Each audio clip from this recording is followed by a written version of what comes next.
వారం రోజులు గడిచింది. ఈ వారం రోజులు గడిచినటువంటి ఇప్పటి వరకు బండి భగీరథని అరెస్ట్ చేయకపోగా ఆయన ఒక రిప్లై ఇచ్చాడు నిన్న.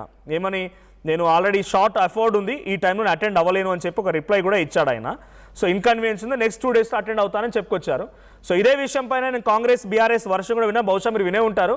సో కాంగ్రెస్ నేత ఇందిరా గారు ఏం చెప్తున్నారంటే, ఆ వీడియోలు ఆ ఫోటోలు మొత్తం బీఆర్ఎస్ బ్యాచ్ రిలీజ్ చేసింది. ఆ వీడియోలను చూసినప్పుడు ఇద్దరు వైపు తప్పు కనబడుతోంది, ఒకవైపు మనం చెప్పలేము. సో కింది స్థాయి నుంచి వచ్చిన వ్యక్తి బండి సంజయ్ కాబట్టి తన పైన డెఫినెట్గా రకరకాల రాజకీయంగా మాట్లాడుతుంటారు. కాబట్టి ఫేర్ ఇన్వెస్టిగేషన్ జరగాలని సిట్టు వేసామంటున్నారు. ఇది ఫేర్ ఇన్వెస్టిగేషన్ జరుగుతోందా?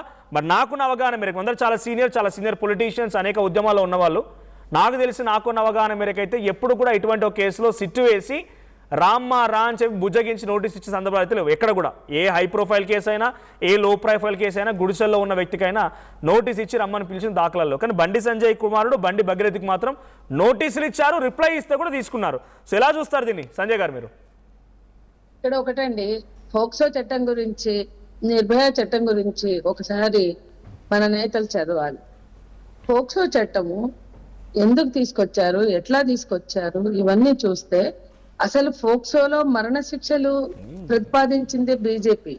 మేమన్నాం ఫోక్సోలో పిల్లలు ఒక్కొక్కసారి హార్మోన్స్ ప్రభావం కావచ్చు, లవ్ కావచ్చు, పోర్న్ కల్చర్ తో ఉన్న ఎక్స్పోజర్ కావచ్చు, పిల్లలు అట్రాక్ట్ అయ్యి చేసుకుంటే అక్కడ చట్టం అనేది అమలు చేయాలి, వాళ్ళకి శిక్షలు ఉండాలి, లైఫ్ ఉండొచ్చు అంటే నేరాన్ని బట్టి, ఎక్స్టెండెడ్ లైఫ్ ఉండొచ్చు అంటే అత్యాచారం అయితే.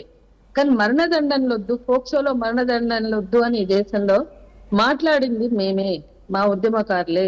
అంటే విప్లవోద్యమం కావచ్చు, వామపక్ష ఉద్యమం కావచ్చు, పౌర హక్కుల ఉద్యమాలు కావచ్చు. కానీ బీజేపీ మాత్రం ఫోక్సోలో వాళ్ళు వాళ్ళు ఒక టర్మ్ వాజ్పేయి టర్మ్ తర్వాత వచ్చిన 3 terms లో ట్రిపుల్ తలాక్ తో పాటు చేసింది ఏమన్నా ఉంటే ఫోక్సోలో మరణదండాలు. అంత కఠినంగా ఉండాలన్నప్పుడు దాంట్లో పోక్సోలో ఎంత పెద్దవాళ్ళు ఉన్నా ఇమీడియట్ అరెస్ట్ అనేది ఉందా లేదా చట్టంలో చూడండి.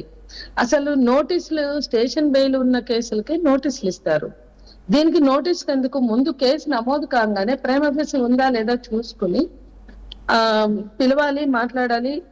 జనరల్ గా పోక్సోలో కూడా పిలుస్తున్నారు, రాకపోతే తీసుకొస్తున్నారు.